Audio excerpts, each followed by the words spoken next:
الکریم اما بعد اعوذ باللہ من الشیطان الرجیم بسم اللہ الرحمن الرحیم۔ حضرت ابو یعلیٰ باسناد حسن ابن عباس رضی اللہ تعالیٰ عنہ سے روایت کرتے ہیں کہ اسلام کے کڑے اور دین کے قواعد تین ہیں۔ تین ایسے اسلام کے قانون ہیں، ایسے پلر ہیں جن پر اسلام کی بنیاد مضبوط کی گئی ہے۔ جو ان میں سے ایک کو ترک کرے گا وہ کافر ہے، اس کا خون حلال ہے۔ پہلا توحید و رسالت، جو توحید کا انکار کرے، جو رسالت کا انکار کرے وہ کافر ہے۔ قرآن پاک ہم پڑھتے ہیں نا جی کہ آمن الرسول بما انزل الیہ من ربہ والمؤمنون کل آمن باللہ۔ آدم علیہ السلام سے لے کے آقا کریم علیہ الصلوۃ والتسلیم کی ذات گرامی تک جتنے بھی انبیاء کرام تشریف لائے، جو ہمارے علم میں ہیں، جو ہمارے علم میں نہیں، تمام کے تمام انبیاء کرام علیہ السلام پر ہمارا ایمان ہے۔ 26-27 کے قریب انبیاء کرام علیہ السلام کا تذکرہ ملتا ہے، اور 1,24,000 کم و بیش انبیاء کرام اور رسول اعظام جلوہ گر ہوئے۔ ہمیں ان کے نام نہیں پتہ، لیکن ہم ایمان سب پر رکھتے ہیں کہ اللہ نے جتنے بھی انبیاء اور رسول مبعوث فرمائے ہیں ان تمام پر ہمارا ایمان ہے، ہم کسی کا انکار نہیں کرتے۔ یہ مسلمان کا ایک خاصہ ہے کہ وہ موسیٰ علیہ السلام کو بھی مانتا ہے، عیسیٰ علیہ السلام کو بھی مانتا ہے، لیکن یہودی حضور کو نہیں مانتے، عیسائی حضور کو۔ کل حشر والے دن کتنا مزہ ہوگا، ہاں، جب آقا جی نے ارشاد فرمایا جو جن کے ساتھ محبت کرتا ہے انہی کے ساتھ ہوگا۔ سارے انبیاء کرام کی جماعت ہوگی، ہم ان کے پیچھے کھڑے ہوں گے۔ ہم سارے نبیوں سے پیار کرتے ہیں بھائی، ہم سب پر ایمان لاتے ہیں، ہمیں محبت ہے ان سے۔ آپ صرف ہمارے نبی کی نہیں، آپ کسی بھی نبی کی توہین کریں گے ہم آپ کو نہیں چھوڑیں گے، ہم کسی بھی نبی کی توہین کو برداشت نہیں کریں گے۔ تو مزہ نہیں آیا؟ کل حشر والے دن جماعت انبیاء ہوگی، پیچھے ہم کھڑے ہوں گے، ہم ان سے محبت کرتے ہیں، اور حضور نے فرمایا جو جس سے محبت کرے گا اسی کے ساتھ ہوگا۔ حضرات انبیاء کرام کے اصحاب ان کے ساتھ ہوں گے، ہم ان کے ساتھ ہوں گے۔ ایک عجبی منظر ہوگا جناب، عجبی کیفیت۔ پہلی توحید و رسالت، اللہ کی یہ یاد رکھیے، خالی حضور کی غلامی بالکل کام نہیں آنے والی جب تک توحید مضبوط نہ ہو۔ توحید کا مضبوط ہونا، اللہ پر ایمان ہونا، اس کو بغیر کسی شرط شرائط کے، ہم تو کوئی شرط لگاتے ہی نہیں، اس کو ایک مانتے ہیں، وحدہ لا شریک مانتے ہیں، لائق عبادت، لائق پرستش، لائق پوجا مانتے ہیں، اس جیسا کسی کو نہیں مانتے۔ وہ بے عیب ہے، وہ ہر ایک عذر سے، ہر ایک کمزوری سے، ہر ایک عیب سے، ہر ایک کجی سے وہ ذات پاک ہے، منزہ ہے، مبرہ ہے، وہ علام الغیوب ہے، وہ علی ہے، وہ عظیم ہے، وہ بلند ہے، یعنی وہ پاک ہے۔ حضرت جو میرے رب کی صفات ہیں میں بیان نہیں کر سکتا، قرآن خود کہتا ہے 7 سمندر سیاہی بن جائیں، ساری کائنات کے درخت قلم بن جائیں، اور رب کی صفات لکھنا شروع کرو، تم رب کی صفات نہیں لکھ سکتے۔ 7 سمندر ایسے اور آ جائیں، ہیں جی، پھر بھی تم اپنے رب کی صفات۔ ہم نے رب کو شرطوں سے نہیں مانا، بغیر کسی شرط کے اس کو ایک مانا۔ ہم اس کے ساتھ کسی کو بھائی لائق عبادت، لائق پرستش، لائق پوجا نہیں سمجھتے۔ ایک حضور، دوسرا سب سے اہم ترین، توحید و رسالت کا بھی انکار کفر ہے، وہیں پر نماز کا بھی انکار کفر ہے۔ حضور نبی اکرم صلی اللہ علیہ وسلم نے فرمایا مسلمان اور کافر کے درمیان فرق کرنے والی کا نام نماز ہے۔ رمضان شریف کے اندر کہاں سے اتنے نمازی آ جاتے ہیں جی؟ ورشوں سے تو آئے نہیں یہ سارے، فرشی لوگ ہیں نا۔ تو کیا رمضان شریف کے اندر اللہ ہے اور غیر رمضان میں نہیں؟ جس طرح رمضان المبارک کے اندر وہ اپنی عظمتوں، شانوں، رفتوں، بلندیوں کے ساتھ جلوہ گر ہے، اسی طرح غیر رمضان میں بھی جلوہ گر ہے۔ جو انکار کرتا ہے وہ تو ہے ہی کافر نا، نماز کا انکار کرے وہ تو ہے ہی کافر، لیکن جو جان بوجھ کے نہیں پڑھتا وہ فاسق معلن ہے، علل اعلانیہ لانتی ہے، لانتیوں والا کام کر رہے تھے۔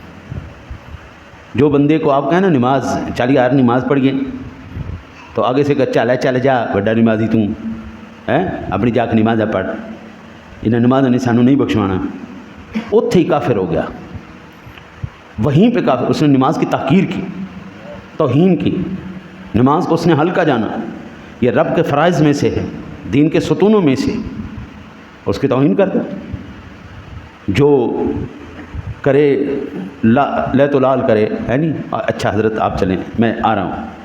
بڑا منحوس آدمی ہے, نماز کے لیے اس کے پاس ٹائم نہیں, کاروبار اس کے پاس ہے, کس نے دیا؟ اللہ نے. تو اللہ کا شکریہ کون ادا کرے گا؟ پھر جب اللہ تعالیٰ ان سے تھوڑی سی سختی کرتا ہے, کھینچتا ہے مال کو, پھر کہتے ہیں مولوی صاحب ذرا دعا کرو. اتنے مولوی صاحب کی کریں یا مولوی صاحب کی دعا کی کرے. تہاڈی نوست تے 150 کلومیٹر دی رفتار تے, مولوی صاحب کی دعا 20 کلومیٹر دی رفتار تے چل رہی. دعا ایک دفعہ ہو رہی ہے, آپ کی نوست دن بدن کام کر رہی. اس لیے نہ گھر والوں کو منحوس بناؤ, نہ خود نحوست کے اوپر استقامت کرو, نماز پڑھو, اللہ کا شکریہ ادا کرو. اللہ تعالیٰ آپ کو, آپ کے گھر والوں کو اس کی برکت سے تمام بلاؤں سے محفوظ رکھے گا. کاروبار میں اچھا, یہ آج تک میں نے چہرے کے اوپر کوئی کریم, کوئی ایسی شے کوئی استعمال ہی نہیں کی. میرے استاد گرامی بھی کہتے تھے, اور ہمارا اپنا بھی یہ تجربہ ہے, جو بندہ چاہتا ہے اس کا چہرہ جوان رہے, پر نور رہے, وہ ایک نماز پڑھا کرے, بالخصوص فجر کی نماز, اور قرآن پاک کو کثرت سے تلاوت کرے. سونا ہو جائے گا, عمر سے چھوٹا نظر آئے گا. کوئی کسی قسم کی ٹریٹمنٹ کروانے کی ضرورت نہیں. قرآن سے خوبصورت ٹریٹمنٹ ہے ہی کوئی نہیں, نماز سے زیادہ بہترین ٹریٹمنٹ ہے ہی کوئی نہیں. بہترین خوبصورت ترین. جو بندہ چاہتا ہے میرے کاروبار میں برکت ہو, میرا کاروبار بڑھے, دنیا رش کرے میرے کاروبار میں, اس بندے کو چاہیے فجر کی نماز باجماعت پڑھے. کیونکہ حضور نبی اکرم صلی اللہ علیہ وسلم کی حدیث کا مفہوم ہے. آقا جی نے ارشاد فرمایا, جو بندہ فجر کی نماز نہیں پڑھتا اس کے گھر میں نحوست آئے, بیماریاں آئیں, بلائیں آئیں, فقر آئے, فاقہ آئے, وہ مجھ سے شکایت نہ کرے. کاروبار تو آپ کے اپنے ہاتھ میں, اور خاص کر اب تو رمضان شریف کا مہینہ ہے, اس میں تو بالکل کوئی کوتاہی رکھنی ہی نہیں چاہیے. سحری میں تو بندہ جاگ ہی رہا ہوتا ہے, تو فوراً نماز کے ٹائم باجماعت ادا کر. کاروبار رب دینے والا ہے, گاہک تمہارا انتظار کرے گا. جس طرح موت تمہیں تلاش کرتی ہے, گاہک تمہیں تلاش کرتا ہے. تو رب کی عبادت میں لگ جا, رب تعالیٰ تیری رزق کی برکتوں کے اندر معاملات فرمائے گا, کرم فرماتا جائے گا. تیسرا میرے آقا جی نے ارشاد فرمایا, رمضان المبارک کے روزے. اللہ اکبر, یہ ہے جی تیسرا. جو رمضان المبارک کے روزے کا انکار کرے وہ بھی کافر ہے. رمضان المبارک کے روزے جو ترک کرے, جان بوجھ کر لے تو لال کرے, وہ نہ رکھے.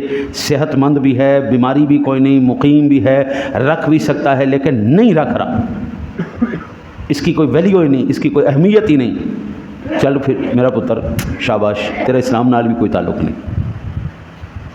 اللہ تعالیٰ نے سارا سال تو روزے رکھنے کو نہیں کہا نا. حضرت آپ حیرانگی والی بات ہے, یہ کیپٹن صاحب تشریف فرمائے, میں ہر وقت ان کو تنگ کرتا رہتا ہوں, یار شوگر ود گئی, کوئی دوائی دے ہو یار, وہ شوگر ود گئی دوائی دے. 18واں روزہ آ گیا حضرت, ایک دن بھی شوگر ہائی نہیں ہوئی, ایک دن بھی شوگر ہائی نہیں ہوئی میرا ایک دن بھی کولیسٹرول کا مسئلہ نہیں آیا جب سے روزے رکھ رہا ہوں. رمضان شریف تو بعد اللہ جی حافظ ہے جی.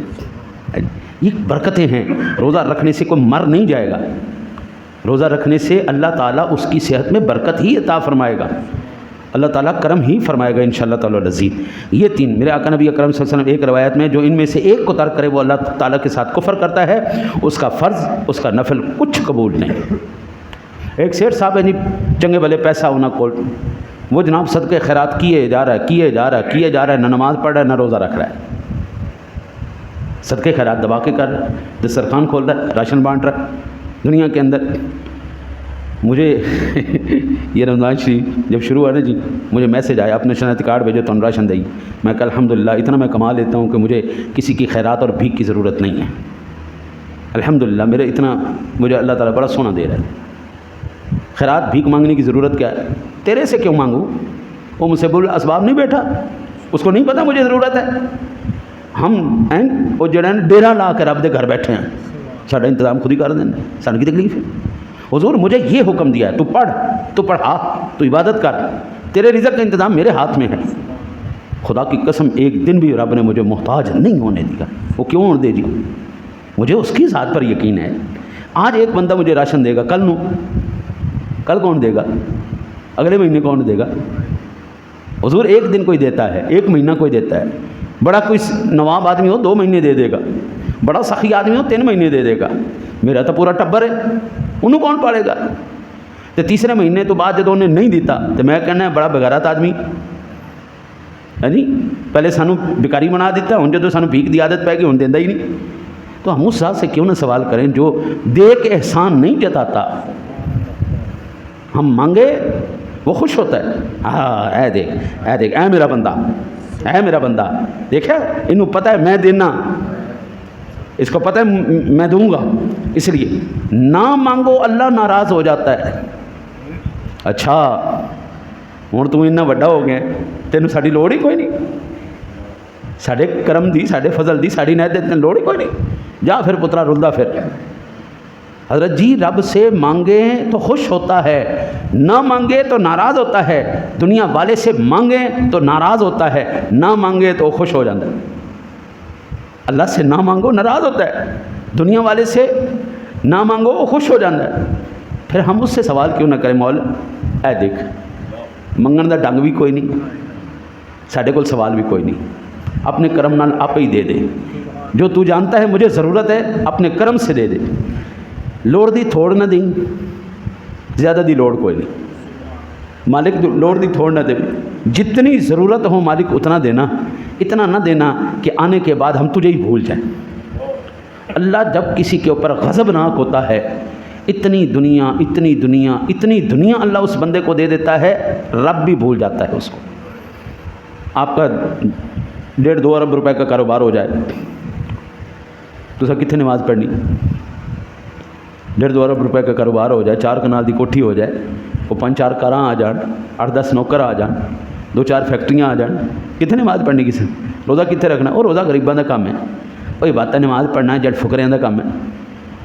اسی امیر لوگ ہیں، ساڈی وڈی ذات نہ ساتھ ایکو وڈی اور رب سونے دی. وہی داتا ایسا ہے جو دے کے کبھی جتاتا نہیں بلکہ مانگنے پر خوش ہو جاتا ہے. میرا بندہ مجھ سے مانگ رہا ہے. ہم ایک مکتب فکر کو کہتے ہیں اللہ کے ولی. اللہ کے ولی، اللہ کے ولیوں کی نشانی کیا ہے؟ 24 گھنٹے عبادت میں ہی رہتے ہیں. عبادت کا مطلب کیا ہے؟ 24 گھنٹے رب کو منگی ہی رکھ دینے، منگی ہی رکھ دینے، منگی ہی رکھ دینے. ذکر، اذکار، یہ تلاوت، یہ عبادت، یہ کیا ہے؟ رب سے سوال کرنے ہیں. بندہ عاجز، مولا تو مالک. بندہ عاجز، یا اللہ بخشش دے دے، یا اللہ مغفرت دے دے، یا اللہ کرم دے دے، منگی ہی رکھ دے، منگی ہی رکھ دے. اللہ کہتا ہے اچھا ہے بھائی بندہ میرے کو سب تو زیادہ مانگ رہا ہے، سب تو زیادہ تیری عزت کرواؤں گا. اب دیکھو نا حضور داتا صاحب رحمۃ اللہ تعالیٰ علیہ کے اوپر، ان حضرات اولیاء اللہ کے اوپر کتنے لوگ بکواس کرتے ہیں. ان کی شان میں، ان کی عظمت میں کبھی فرق پڑا ہے؟ وہ کنے پلمبر آئے، کنے انجینئر آئے، کنے مرزے آئے، سارے ٹکا ٹوکری ہو گئے. ان کی عظمتیں ہزاروں سالوں سے اسی طرح بلند ہیں، کیونکہ یہ لوگ اللہ کے سچے بندے تھے.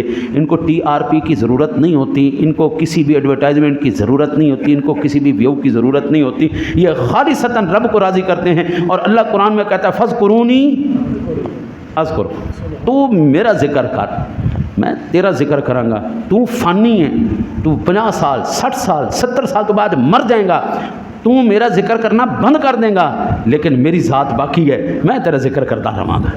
یاری انجی نبھائی جاتی ہے نا، جدوں تک بندہ زندہ رہے. یار نو یاد رکھ، اولیاء اللہ، ولی کا معنی یار ہے، دوست. اور اچھا نسلی دوست وہ ہوتا ہے جو اپنے دوست کو بھلائے نہیں. اللہ کہتا ہے تو میرا ذکر کر، میں تیرا ذکر کروں، تو میرا شکر کر، میں تیرے وعدو دوں گا، دبا کے دوں گا. اللہ سے دعا کرتا ہے اللہ تعالیٰ آپ کو مجھے عمل کی توفیق عطا فرمائے. اللہم صلی